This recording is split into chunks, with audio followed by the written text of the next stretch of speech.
CCN news एक पाऊल महाराष्ट्रासाठी।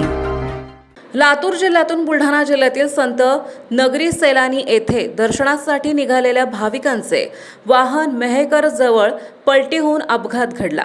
या अपघातामध्ये 2 भाविकांचा जागीच मृत्यू तर 16 जण जखमी झाल्याची घटना आज सकाळच्या सुमारास उघडकीस आली।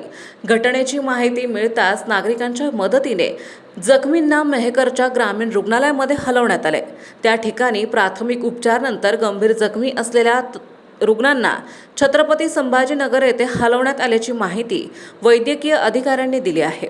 अपघात घडल्यानंतर मेहकर विधानसभाचे माजी आमदार संजय रायमुलकर यांनी ग्रामीण रुग्णालयात भेट देऊन भाविकांची विचारपूस केली। आज दिनांक 29 मार्च सकाळी जवळपास 7च्या दरम्यान मेहकर येथील ग्रामीण रुग्णालयामध्ये जवळपास 16 पेशंट ॲक्सिडेंटचे भरती झालेले आहे। ते राहणार अहमदनगर जिल्हा लातूर इथले आहेत आणि सैलानीला जात असताना हा अपघात झाला।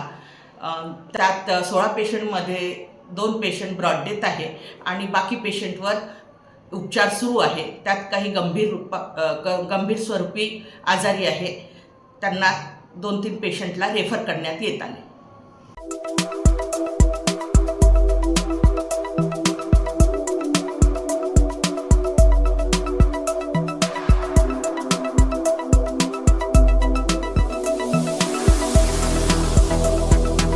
तसेच आपल्या भागातील महत्त्वाच्या बातम्या पाहण्यासाठी CCN न्यूज डेस्क चॅनलला सबस्क्राइब करा आणि बेल आयकॉन प्रेस करा।